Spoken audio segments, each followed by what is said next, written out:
안녕하세요, 허일입니다. 오늘은요, 제가 왜 누드크로키 회원을 모으려고 하는지 거기에 대한 숨겨진 진실을 알려드리고자 합니다. 과연 이 사람이 왜 이렇게 누드크로키 회원을 모으려고 발악을 하는 것일까요? 네, 거기에 대한 숨겨진 진실을 오늘 낱낱이 가식 없이 허심탄회하게 내려놓고 말씀드려 보고자 합니다. 제가 누드크로키 회원을 모은 지는 제가 30살 때부터 모으기 시작했어요. 아시는 분은 다 아실 겁니다. 그때는 거의 2, 3일에 한 번씩 모델들이 와서 촬영을 하고 갔고, 그래서 1000여 명의 모델들이 있었습니다. 그리고 현재에 이르게 되었죠. 홈페이지도 바뀌고 그랬습니다. 그래서 그런데 지금 보면은 모델들이 그렇게 많지도 않고 한 100명에서 200명 사이.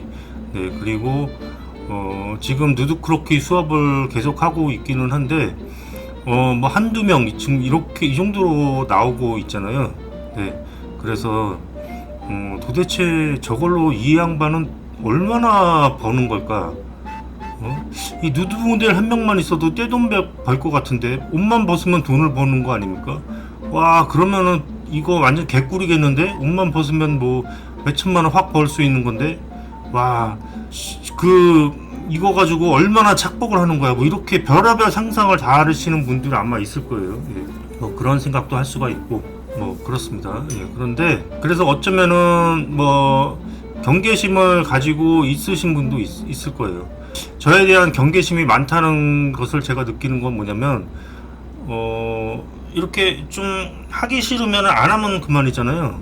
하기 싫으면 안 하면 그만인데 꼭 연락을 차단하는 이런 경우가 대부분이더라고요, 모델들은요. 그래서 도대체 무슨 생각으로 그러나 이런 생각도 해보고 그랬습니다. 그 결론적으로 말씀드리자면요, 저는 이 누드 모델을 통해서 돈을 벌고 있는 게 없습니다. 돈을 벌고 있는 게 없어요. 그러니까 이제 소소하게 돈이 전혀 안 들어오는 거 아니고 돈이 좀 들어오죠. 예를 들어서 이제 누드 모델로 등록을 하시면 앞모습을 요청하면은 10,000원이 발송이 됩니다. 손님들한테 10,000원을 받습니다. 그리고 5,000원은 모델들한테 지불을 하고 있어요. 그게 대봐야 얼마나 되겠어요, 그게. 제가 이게 대량 생산은 하는 그런 시스템이 아니잖아요. 하루에 수백 몫씩 이렇게 앞모습 요청하고 이런 클릭만 하면 딱 요청해서 자동적으로 발송되고 이런 게 아니죠. 그 문자로 그냥 하나하나 이렇게 보내는 거기 때문에 문의하는 사람도 없고 이걸로 몇 푼 버는 게 없습니다. 여러분도 아시다시피 저는 이걸로 밥을 먹고 사는 게 아니에요. 이걸로 밥 먹고 사는 게 아니고 저는 그냥 하는 일이 따로 있어요. 제가 어떤 일을 하고 있는지 아시는 분은 다 아실 겁니다. 제가 따로 하는 일은 있고 그게 주 수입인이 되고, 이거는 말하자면 수입은 되지 않는데, 그러면 왜 수입도 안 되는 거를 지금까지 30살 때부터 지금 28년 동안 계속 해오고 있는 거냐, 꿍꿍이가 뭐냐, 이렇게 생각을 하실 수가 있을 거예요. 그런데 정말로 수입이 애들 콧물 돈 버는 것만큼만 들어오고 있습니다. 그렇게 되고 있기 때문에 수익으로 이거를 운영하는 게 아니에요.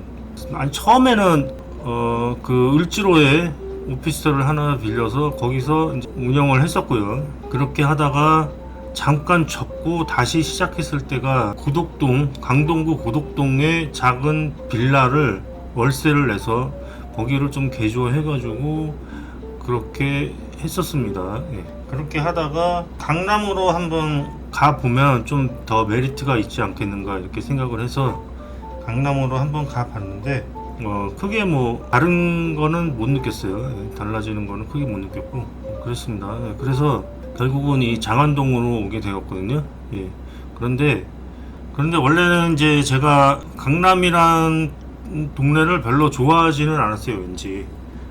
제가 왜 좋아하지 않는지 모르는데, 내가 아마 뭔가 강남에 대한 부유층에 대한 어떤 선입견 같은 게 있나? 그런 생각을 좀 했었거든요. 내가 좀 강남을 싫어하는 이유가 내가 뭔가 이렇게 부자들에 대한 반감 그런 거? 강남에 대해서 내가 괜히 가면은 기분이 안 좋아지는 게 내가 강남에 대한 좀 그런 감정이 있나 보다. 뭐 약간 좀 꼬인 심리 있잖아요. 누구 잘 되는 건 못 보는 뭐 그런 성격. 예. 그런 게 있나 뭐 그렇게 생각을 했었습니다. 예. 그런데 좀 사업을 하는 데 있어서 굉장히 유리할 것이다 이렇게 생각을 했어요. 그래서 내가 강남에 가면은 더 많은 사람들이 올 것이다 이렇게 생각을 했습니다. 예. 일부 그런 면도 없지는 않았어요. 예. 사람들이 강남으로 이사 간 뒤에 좀 이렇게 아무래도 더 찾는 사람이 안 늘었다면은 거짓말이겠죠. 예, 그렇게 해서 그랬었는데 월세가 좀 비싸다 보니까 그 정도 가지고는 택도 없겠다 생각이 드는 거예요. 예, 그래서 좀 마음 편하게 하려고 이제 장안동으로 이사를 왔고 급매로 오피스텔을 하나 사게 된 겁니다. 네, 강남에서 어딜 갈까 막 고민하다가 대림동 쪽에 중국인들 많이 사는데 예, 거기도 가보고 그 다음에 또 그 강동구 쪽에도 그쪽에 천호동 쪽에 뭐 그쪽에도 가보고 그랬습니다. 그리고 제가 또 이제 돌아다니는 걸 좋아해서 옛날에도 산책을 많이 했었는데 이렇게 걷다 보면은 좀 가고 싶어지는 곳이 어디인가 봤더니 장안동이더라고요. 장안동. 근데 그 왜 장안동이 좋았냐면은 거기 일단은 그 주택가가 또 많이 있더라고요. 주택가가. 근데 이게 점점 주택가가 사라지잖아요. 예. 그래서 재래시장도 없고 뭐 이렇게 되니까 그러던 와중에 장안동에 보니까 주택가가 많고 좀 뭔가 좀 편안한 느낌이 들었어. 예. 그런데 그 강남 쪽에 있었을 때하고 그러면 여기 있었을 때하고 그러면 수익은 얼마나 차이가 나느냐 우려를 하기는 했었습니다. 근데 큰 차이는 없어요. 그렇습니다. 근데 이제 제가 그 강남에 1년 있으면서 이제 몰랐던 사실을 좀 알게 됐는데 뭐냐면은 강남이 보니까 살기가 너무 불편한 거예요. 일단은 땅이 한번 이렇게 걸으려고 밖으로 나가면은요 너무 이렇게 그 경사가 심합니다. 이렇게 우퉁불퉁 막 경사가 너무 심한 거예요. 그래가지고 아니 여기 밖에 나오면서 지금 걸을 맛이 나는데 걸을 맛이 안 나요. 그 다음에 그것도 그렇고 그 다음에 두 번째가 뭐냐면 이 건물이 엄청나게 높잖아요. 그러니까 그 밑에 걷다 보면은 위화감을 느끼는 거예요. 왠지 뭔가 위축된다고 할까. 너무 이게 높아버리니까 내가 무슨 뭐 여기 그 거대한 뭐 그 빙산 밑을 지나가고 있던 그런 느낌 있잖아요. 근데 왜 우리 어렸을 때 제가 답심리 살았었거든요. 골목골목 뛰어다니면서 예? 구슬치기도 하고 그다음에 동네 시장 가서 뭐 이렇게 떡볶이도 사 먹고 뭔가 했던 그런 그 동네의 분위기라는 것이 그런 거를 느낄 수가 없으니까 굉장히 답답해지는 거죠. 근데 이제 강동구 쪽에 그 살았을 때도 마찬가지였어요. 예, 거기도 말하자면은 전부 이렇게 아파트예요. 다 고층 아파트만 돼 있고 이렇게 이 재래시장이라는 거 그런 게 없어. 그 다음에 이렇게 이렇게 뭔가 이렇게 마을적인 분위기가 나는 데가 뭐 있기는 있었어요. 거기도 찾아보면 있기는 있었는데 그렇게 많지가 않았었습니다. 예. 그래서 이게 좀 살기가 무척 그렇고 좀 이렇게 그 빨간벽돌집 있잖아요. 주택가가 이렇게 점점 사라져가는 게 너무 좀 안타까운 느낌이 드는 거예요. 이게 왜 주택가가 나는 그렇게 좋은데 도대체 왜 이렇게 고층 빌딩 이거 자꾸 짓는 건지 이거 내가 고층 빌딩 안 살아본 게 아니거든요. 거기가 그 상계동 아파트 6층이었어요. 근데 제가 거기를 한 몇 년 살다 보니까 그 너무 답답한 거예요. 막 이상한 그 기분이 우울증 걸리겠더라고요. 그런 게 있어가지고 나중에 주택가로 딱 이사를 갔는데 마음이 너무 편한 거예요. 이 주택가에 있을 때. 예. 그래서 근데 나는 이제 그런 생각을 그래서 계속 품고 있었고 그렇게 살아봤는데 이게 내가 좀 너무 좀 유별나서 그런다. 응? 뭐 괜히 개똥차랑 하나 가지고서는 뭐 자기 세계에 빠져가지고 남들 그냥 사는 대로 사면 되지 뭐 거기 뭐 의미부여 해가지고 막 이렇게 그럴 거 아니냐. 좋긴 뭐가 좋냐. 주택가가 아파트가 낫지 뭐 이렇게 생각할 수도 있을 거예요. 그래서 그러던 차에 제가 오늘 우연히 어떤 영상을 하나 봤는데 제 생각하고 너무 똑같아가지고 그동안에 내가 왜 강남을 싫어했는지 그리고 장안동으로 이사 온 것이 왜 잘했는지 거기에 대한 의문점이 실마리가 풀리기 시작한 거예요. 그래서 영상을 한번 보여드릴 텐데 함께 보시겠습니다. 뭐 10층, 다시 일부 15층이 있지만 끝나요. 그러니까 오른쪽이나 왼쪽이나 세대수는 똑같아요. 똑같은 땅 면적에. 그러니까 우리가 아까 이야기한 것처럼 땅이 좁아서 고층으로 짓는다. 이건 다 거짓말입니다. 이렇게 반론하는 사람도 있을 수 있어요. 미국에 가면 맨하탄에 고층 아파트 많은데 주상복합 같은 거 고층이 많은데 그거는 왜 그렇습니까? 물론 있어요. 그렇지만 거기에 가족 단위로 사는 주거는 아니에요. 대개 도심 한복판에는 뭐 세컨하우스라든지 아니면 주중에 일을 한다든지 아니면 결혼해서 애가 없는 가정이라든지 이런 사람들이 도심 고층에 살고요. 대부분의 가족은 교외에 주택에 살거나 이런 중저층 주거단지에 살죠. 우리가 공간에서 심리적으로 편안함을 느끼려고 하면 휴먼 스케일을 느껴야 되거든요. 우리가 서촌이나 북촌, 익선동 가면 아늑하고 많이 재방문하는 이유가 휴먼 스케일이 살아있거든요. 건물의 크기에서 건물이 나를 압도하지 않아요. 그래서 사람 높이가 이 정도 됩니다. 돌아다닐 때 엄청난 건물의 높이가 있는 거죠. 그래서 아까 말한 것처럼 외부 공간이 많지만 이거는 내 공간도 아니고 네 공간도 아니고 우리 이웃의 공간도 아니에요. 그렇지만 유럽에 짓는 방식, 미국의 아파트를 짓는 방식을 가보면 사람이 이 정도 스케일이에요. 여기 보면 또 똑같은 방식으로 옆에 이런 건물들이 있겠죠. 그 다음에 내부로 들어가면 적당히 사이사이가 열려 있어서 훨씬 더 사람들의 관계가 조밀하게 형성되게끔 뭐 이런 식으로 만들기도 하고. 그러니까 길도 굉장히 위호감 있고 휴먼 스케일이 살아있고 가로가 활성화되고 이게 다 짓는 세대수는 똑같아요. 실제적으로 여러분들이 그림으로 보는 거하고요 가서 돌아다니는 게 완전히 틀려요.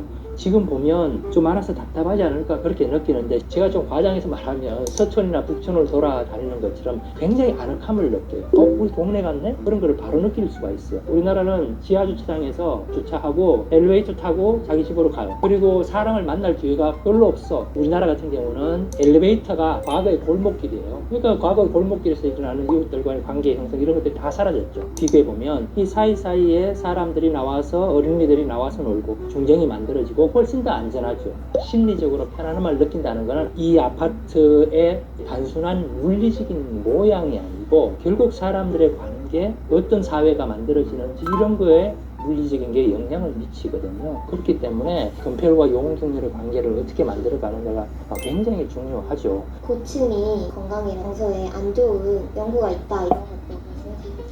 사실 고층과 저층 주거가 어떻게 다른지를 비교 연구한 그런 80년대, 90년대 다 끝났어요. 더 이상 연구를 할 필요도 없을 정도로 굉장히 많은 케이스에서 연구를 했거든요. 그래서 재미있는 사례를 보면 고층에 사는 사람들이 유산의 빈도가 고층에 살수록 더 높다라든지 아니면은 아파트 단지 마당에 누가 쓰러져 있을 때 도와주는 사람이 저층에 사는 사람들이 훨씬 더 많다라든지 자살 충동에 대한 이야기 이런 것들은 고층으로 갈수록 훨씬 더 안 좋아요. 우리나라에서는 안타깝게도 다 고층으로 짓잖아요. 고층으로 짓는 게 바람직하지 않죠. 왜 우리나라 사람들은 고층 주거지를 굉장히 좋아하는 것 같아요. 그 이유를 알 수 있어요. 굉장히 어려운 질문인데 그럼 뭐 사회적인 문제도 있고 그렇지만 가장 큰 이유는 아파트를 어쨌든 고급 상품으로 생각하는 그런 것도 있고요. 또 부동산 투기의 대상으로 생각하는 그런 측면도 있는데 우리나라 주거지가 굉장히 열악했잖아요. 그러면서 이제 아파트가 70년대에 대중적으로 보급되면서 너무 편리한 생활을 하니까 아파트에 대한 선호도 이런 것들도 있었고 아파트가 상품화돼서 투자의 대상으로 생각하는 게 사실은 그게 더 큰 영향을 미쳤다고 보지 않을까요?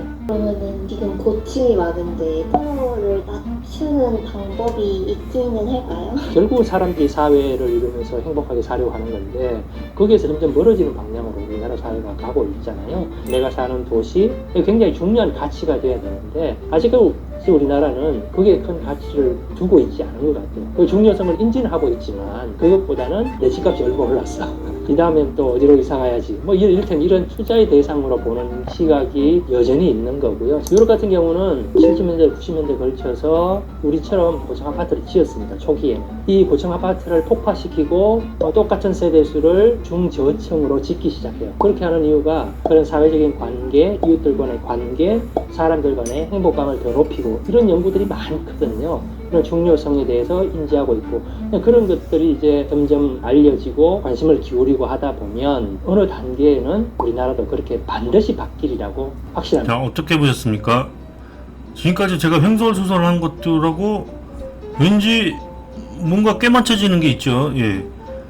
그래서 제가 이제 빈말한 게 아니고 그런데 도대체 왜 누드크로키 얘기하다가 고층 빌딩이 어떻고 뭐 주택이 어떻고 왜 이런 얘기를 왜 하냐, 예, 이렇게 생각을 하실 텐데 지금 그 연관이 있습니다. 그거를 제가 이제 말씀드리려고 하는데 그게 뭐냐면은 사실 이제 저는 이런 그 구조적인 그 사람들과 사람들 사이의 그 관계에 대해서 굉장히 그 문제점이 많다는 것을 뼈저리게 살면서 느껴왔던 사람 중에 하나예요. 그러니까 제가 대학교 이제 다닐 때는 학교 뭐 동아리나 뭐 이런 데서 뭐 활동하면서 사람들 만나고 그 사람과 사람들이 이제 소통을 하려면은 그런 방법이 있는 것 같아요. 학교면은 뭐 동아리 활동을 하든가 그 다음에 그 직장 생활을 하면 직장인들끼리 서로 뭐 회식을 한다거나 이러면서 서로 간에 그 소통의 자리를 갖는 것이 있고 예, 그런 것도 나쁘지 않을 거라고 봅니다. 네. 그리고 또 하나 종교를 통해서 사람들이 만남을 하게 되겠죠. 예. 그런데 저는 뭔지 모르게 그런 거를 떠나서 그냥 보통 사람과 사람들이 만났을 때도 뭔가 이 소통이 있어야 된다고 생각을 하거든요. 그러니까 욕심이 너무 많은 건지 그런 걸로는 만족을 못 하는 거예요. 학교나 직장이나 뭐 이런 걸로는 만족을 못 하고 그냥 그 데일리 라이프에서 사람들과 사람들이 만났을 때 뭔가 쉽게 대화할 수 있는 그런 거 있잖아요. 예. 그런 거를 굉장히 꿈꿔왔었고 그런 것이 너무 없는 그 한국 현실이 갑갑하게 느껴졌어요. 그래서 제가 또 영어에 관심을 갖고 있었던 거는 뭐냐면 영어권 사람들은 좀 그런 것들이 한국 사람보다 좀 더 개방적인 것 같고요. 누구나 낯선 사람을 만나도 쉽게 대화할 수 있는 그런 친화력 있잖아요. 예, 그게 영어를 쓰는 사람들의 그 특징인 것 같더라고요. 그래서 저는 굉장히 한국 사회를 굉장히 답답하게 느끼고 좀 불만이 많았었거든요. 그런데 이제 쉽게 또 예를 들자면 뭐냐면 사람들이 가장 많이 모일 수 있는 곳이 어떤 곳이냐면은 헬스클럽 있잖아요. 헬스클럽이고 두 번째는 또 사우나입니다. 네. 사우나인데 저기 헬스클럽 같은 데서는 사람들이 대화를 안 해요. 한번 가면은 그냥 거기 좀 여러 사람들 모르고 낯선 사람 있는데 서로 그냥 대화도 하고 이러면 좋잖아요. 근데 전혀 대화가 없는 거예요. 예. 그래서 아니 이 사람들이 왜 서로 이렇게 그냥 얼굴 보고 똑같은 사람인데 그냥 가벼운 인사말이라도 하고 대화를 좀 나누면은 좋지 않은가 그런 생각을 좀 했었거든요. 예, 그게 너무 답답하게 느껴지는 거죠. 한 번은 제가 그래서 대화를 한 적이 있었어요. 예, 몇 번 이렇게 어떤 아가씨하고 대화를 했는데 그 아가씨 마음에 들어서 대화를 한 게 아니고 그냥 이렇게 좀 대화를 해보고 싶어서 이렇게 대화를 이제 계속 좀 한 거지. 그랬더니 원장님이 와가지고 얘기하지 말고 운동하라고 막 이러시더라고. 예. 그런 적이 한 번 있었고, 그 다음에 뭐 사우나를 가잖아요. 사우나 가서도 여러 사람이, 낯선 사람이 딱 모여가지고 서로 낯선 사람이 있는데 서로 한 자리에 있다. 그거 너무 이상한 풍경 아닙니까, 이거? 일단은 사람들이 모이면은 대화를 해야 되는 거 아닙니까? 나는 그렇게 생각을 합니다. 예. 그러면 그 미국 문화는 그 스몰 토크라는 게 있잖아요. 예. 그냥 만나자마자 너 아이가 몇이냐, 너 나이가 몇이냐 이게 아니고 오늘 날씨가 참 좋네요. 이러면서 이제 가벼운 대화를 서로 주고받는 거를 스몰 토크라고 하죠. 예. 그러니 한국에는 그 스몰 토크 사회 그 문화가 없고요. 예, 그냥 이렇게 상대방한테 말 붙이면 그 신뢰예요. 예. 그렇게 되는 거니까 이런 문화들이 너무 저는 그 답답하게 느껴지는 거죠. 어쩌면은 그 종교라는 것이 그런 거를 해소시켜줄 수 있는 또 하나의 방법이기도 한데 그렇잖아요. 종교가 뭐 직장도 아니고 학교도 아니고 하지만 여러 사람이 모이면서 또 끝나면 같이 밥도 먹고 이렇게 뭐 식사도 하고 이러면서 대화를 할 수 있는 장소로 갖기도 하죠. 특히 뭐 기독교 같은 경우는 그렇습니다. 네. 그리고 같이 뭐 전도 활동을 하러 다닌다든지 뭐 그러면서 네, 그런 서로 간의 유대 관계를 쌓을 수도 있는데 말하자면은 내가 그 생각이 다를 수가 있잖아요. 나는 뭐 하느님이 없다고 생각하는데 괜히 가서 목사님 설교 들으면서 1시간 동안 졸고 앉아있을 이유가 없잖아요. 예. 그런 거니까 그거는 그 단지 그걸 소셜을 위해서 거기를 그 교회를 다니냐는 거는 너무 좀 그 불필요한 것이 많고 그래서 적합하지 않다 이렇게 생각이 듭니다. 예. 그런데 예를 들어서 이제 한국 사람 같은 경우는 이 소통을 위해서 또 뭐를 하냐면은 그 친구들끼리 만나서 이제 술을 먹거나 그럴 거 아니에요. 밖에 나가서. 예. 고깃집 가서 술을 먹고 이렇게 할 수가 있는데 그것도 깝깝한 게 뭐냐면은 일단 술값이 너무 비싸고 그렇잖아요. 예, 그 고기값도 너무 비싸고 밖에서 사 먹으면은 한 돈 10만 원 깨져요. 한 번 먹으려면. 거기 가서 뭐 그렇다고 해서 뭐 깊은 대화를 합니까? 뭐 딱히 그런 것도 아니고 그런데 그냥 그 서로 간에 어떤 교감이 없는 상태. 누드그렇게 하면 일단 서로 간에 그 교감 공통점이 생기잖아요. 예, 교감할 거리가 생기잖아요. 예, 그러면은 더 풍부한 얘기가 나올 수가 있는데, 그렇지 않은 데서 그냥 뭐 철수하고 그냥 영어가 만나가지고 그냥 술 마시면 쌈박집밖에 더 합니까? 예, 그런 게 있다 이거죠. 예. 그러니까 우리가 지금 이 사회에 있어서 소통할 수 있는 방법, 또 하나의 방법은 뭐냐면 그냥 식당 가서 밥 먹는 거예요. 예, 내가 다른 사람을 만날 수 있는 그 기회라는 것이 그냥 식당 가서 밥 먹는 거야. 그러면 사람들이 그냥 그 식당 가면은 막 짝지가 모여가지고 막 그냥 즐겁게 그냥 마시고 먹고 막 이런 거 하는데, 그 사실상으로 이렇게 보면은 그게 그 사람들 목적은 그거예요. 사실상으로 서로 간의 소통을 위해서 만나서 술 마시고 고기 먹고 그러는 겁니다. 반드시 그게 고기가 목적이 아니고, 고기나 이런 거는 하나의 공감대를 형성하기 위해서 같이 먹는 거죠. 예, 그것도 하나의 공감대 역할이에요. 우리가 누드크로키 수업을 하면 누드크로키 자체가 하나의 고기가 되는 겁니다. 그러니까 서로 간의 공감대가 형성이 되는 거예요. 마찬가지로 사람들이 밖에 나가서 고기를 먹는다는 거는 그 고기가 그 맛있어서 그거 비싼 값 주고 먹는 게 아니고, 그 어떤 그 같이 먹는 사람들의 공감대를 형성하기 위해서 그걸 먹는 거라는 거죠. 예, 그리고 내가 심지어 그냥 누구를 안 만나더라도 그냥 일단은 밖에 나가서 내가 당장 사람들과 내가 소통할 수 있는 방법이 밥 먹는 거예요. 그냥 친구들하고 같이 안 먹고 내가 혼밥을 하더라도 일단은 밖에 나가서 밥이라도 먹어야 내가 식당 종업원한테 말 한마디라도 붙일 수가 있고, 거기서 종업원하고 대화를 할 수는 없죠. 예. 그냥 여기 뭐 주세요 이거 하나인데 그냥 거기 가서 다른 사람 다 먹는 그 밥 그냥 먹는다는 거, 그 제가 하나의 그냥 그 사회 공감대를, 그 작은 공감대를 얻기 위해서 그냥 밥을 사 먹는 거예요. 그럼 집에서도 저도 그 24시간 제가 밥을 해 먹을 수도 있어요. 그런데 제가 집에서 24시간 밥을 해 먹지 않고 밖에 나가서 사 먹는 이유가 그거예요. 뭔가 밖에 나가서 사 먹으면은 내가 뭔가 사람들에 섞여 있다는 안도감이랄까, 그런 게 느껴지고, 뭔가 사람들하고 교감했다는 그런 게 느껴지는 거죠. 예, 뭐 대화 한마디도 안 해도 그런 걸 느끼는 거죠. 예. 그러니까 사람들이 그런 거를 찾기 위해서 일부러 밥을 먹고 일부러 식당 가고 그러는 거지, 그 밥 자체가 그게 크게 중요한 건 아니라는 거예요. 그 식당 가는 이유가 그렇잖아요. 네. 그러니까 여러분이 그 선진국으로 갈수록 문화가 개방이 되고 서로 간의 소통이 더 열리는 반면에, 후진국으로 갈수록 서로 간의 소통이 단절이 되고, 네, 그리고 뭐 물론 말하자면 옛날에 우리나라 그 조선시대나 이런 거면 그 우물가에 아낙네들이 모여가지고 빨래하면서 누구는 어떻고 저거는 뭐 뒷담화 하면서 뭐 뽕이나 뭐 이런 데 보면 나오잖아요. 예. 그런 것도 하나의 소통이긴 한데, 이 근대화가 되면 오히려 그런 것들도 사라지고, 이 개발도상국이나 이런 곳일수록 점점 더 서로 잘 살려고만 하지, 이 문 닫으면 남이고 그 옆집과의 그 소통이 굉장히 줄어드는 것 같은 생각이 듭니다. 근데 이런 사회에 있어서 또 그 소통의 그 통로가 또 하나 뭐냐면은 그냥 가족이에요. 가족. 사람들이 결혼을 왜 하려고 하냐면은, 말하자면 결혼을 안 하면은 누군가와 그 소통할 만한 그 기회가 단절이 돼 버립니다. 예, 그러니까 결혼을 해야 남편이라도 보고, 예, 그 다음에 또 남편 지겨워질 말 할 때 또 애라도 봐야 또 애하고 소통이라도 하고, 뭐 애가 또 아들 딸 지겨워질만 하면 또 손자 나가지고 또 손자하고 또 소통하고, 이게 그냥 전통적인 굴레예요. 그 소통의 굴레예요. 그거 아니면 소통할 거리가 없다는 거죠. 예, 그런데 거기서 소통을 찾는 거는 너무 제한적이라는 거죠. 네, 가족은 가족이고 그냥 어떤 그 소통의 하나의 일부이지, 그 안에서 그걸 모든 걸 다 해결하려고 이렇게 하게 되면은 그게 가능하지도 않고요. 왜 남편 조금만 늦으면 늦게 들어오냐, 언제 들어오냐, 남편하고 그냥 그 소통의 그 100%를 이루려고 하면 절대 그것이 이루어지지가 않습니다. 예.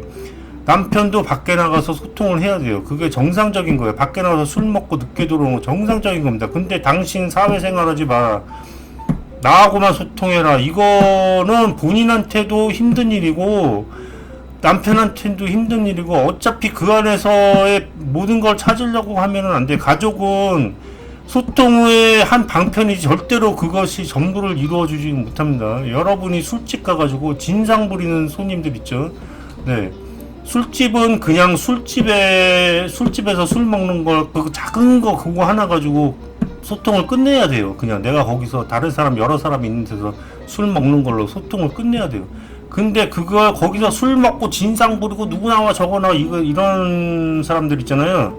그게 뭐냐면은 거기서 말하자면 더 많은 소통을 찾으려고 하는 거야. 말하자면 그거 가지고 만족을 못 하니까 예? 그렇게 되는 겁니다. 마찬가지로 여러분은 결혼 생활 했는데 남편 조금만 늘어다 밖에 문 잠궈버리고 어쩌고 이런 거 있잖아요. 그 술집 가서 진상 부리는 거 똑같아요. 굳이 그렇게 가족 안에서 소통을 찾으려고 하는 것도 큰 문제입니다. 예. 그러지 말고 그렇다고 해서 가족하고 소통하지 말라는 얘기가 아니고요. 가족도 물론 소통을 해야 되죠. 예, 그렇지만 우리가 사회라는 그런 소통의 장소를 외면한 채 그 안에서 예, 그 결혼이 뭐 무덤도 아니고 그 안에서만 해결하려면 안 된다는 거죠. 그런데 그런 거에서 그런 의미를 부여하려고 하지 말고 그 서로 간에 만나서 소통하고 그 교감할 수 있는 가장 좋은 방법으로서 저는 누드크로키 수업과 끝나고 하선 그 포트락 파티가 가장 적합한 형태의 그 소통이 아닐까 하는 생각을 하고 있습니다. 네. 그런데 지금 여기 오시는 분들 몇 분 보니까 거기에 대한 이해가 충분하지 못한 것 같은 느낌이 들어서 좀 안타까워요. 처음에 그 포트락 파티 그 시작하고 처음에 오셨던 분이 이분은 좀 뭔가를 아시는 것 같은 생각이 좀 들었어요. 근데 말하자면 이분이 그 저기 누드크로키 수업을 들어온 것도 말하자면은 그 누드크로키 자체보다도 어떤 모임이라든지 이런 거를 좀 원하셨던 것 같아요. 그러니까 정확하게 제가 이 모임을 만들었던 그 의도를 정확하게 알고 계셨던 거지. 그래서 음식을 가져오시는 거 보면 정말 자기가 집에서 좋아하는 거 있잖아요. 그걸 갖다가 다 정성스럽게 싸가지고 이렇게 오십니다. 예. 굳이 그렇게 안 하셔도 되고 동네 가서 막걸리 한 병하고 합쳐서 10,000원어치 그냥 과일이나 야채를 사 달라 이렇게는 말씀드렸는데 뭐 이렇게 막 정성스럽게 이렇게 싸가지고 오시니까 이게 말하자면 이 포트락 파티의 그 의미를 잘 아시는 것 같아가지고 직접 가져온다는 게 그게 더 정성이잖아요. 예. 그래서 또 좋아하기도 했고 그분이 또 이렇게 술을 또 좋아하시는 것도 그렇고 그렇죠. 모임에서 만나는데 음료수 먹고 이거는 좀 그렇잖아요. 예. 술을 못 먹으면 어쩔 수는 없는데 그래서 그분이 이제 술도 좋아하시고 그래가지고 이분은 좀 뭔가 뭐 좀 센스가 있으시다 이렇게 생각을 했어요. 예. 그리고 그 다음에 또 그 미국에서 오신 분이신데 그분도 내가 이제 뭐 고기는 내가 준비를 할 테니까 과일을 좀 사달라고 이렇게 말씀을 드렸는데 아니 쿠팡에서 주문을 해가지고 과일을 쿠팡에서 주문해서 가지고 오셨는데 세상에 뭘 도대체 이제 10,000원 이하로 이제 살라고 했는데 그 보통 이게 저기 과일 가게나 청가물 같은 데서 10,000원어치만 사도 푸짐하거든요. 예. 근데 세상에 누구 코에 붙일 플라스틱 있잖아요. 플라스틱에 이렇게 칸이 이렇게 쳐져 있어. 그래서 거기 그냥 쥐떡만큼 이렇게 무슨 그 호프집 가서 그 저기 무슨 마른 안주 먹듯이 그렇게 담아져 있더라고 과일을. 그래가지고 아니 그냥 마트에서 사오시면 되는데 왜 이게 쿠팡에서 이렇게 주문하셨는지 이해가 안 가는데 하여튼 뭐 군소롭시 그냥 이렇게 먹었습니다. 예, 그런데 그 다음에는 또 뭘 가져왔나 싶었더니 아니 이번에도 마트를 안 가시고 이번에는 또 편의점에서 그 달걀을 사오신 거예요. 그래가지고 와 진짜 이거 말을 할 수도 없고 진짜 센스가 좀 없으시다 뭐 그런 생각을 좀 했습니다. 예, 근데 이제 그런데 그분이 좀 이제 그런 경우가 있었고 그렇습니다. 예.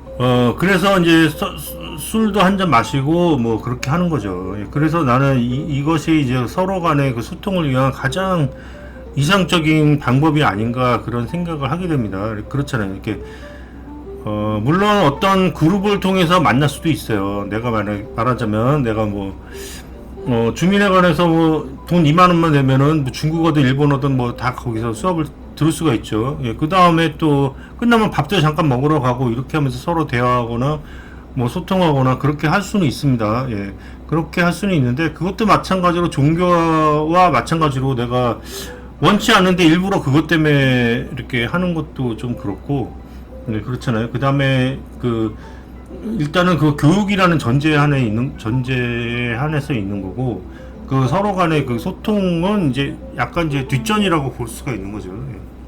근데 누드 크로킹은 이제 수업 자체도 이제 상대방을 보면서 하게 되는 거죠. 그 다음에 또 번갈아 가면서 하게 되고, 내 몸을 보여주고 다른 사람을 또 보고, 이런 관계에서 그 소통이 발생하게 되고요. 그 다음에 또 끝나고 더 대화를 함에 있어서 그것이 좀 더 이렇게 대화할 내용이 더 풍부해질 수 있는 기회가 되겠죠. 그래서 어떤 그 소통을 위한 그 모임에 있어서 가장 적합한 것이 지금 제가 만든 이 누드크로키 수업이 아닌가 하는 생각을 하기 때문에, 저는 이 수업도 굉장히 중요하지만 그 포트락 파티라고 하는 것을 굉장히 또 중점을 두고 있습니다.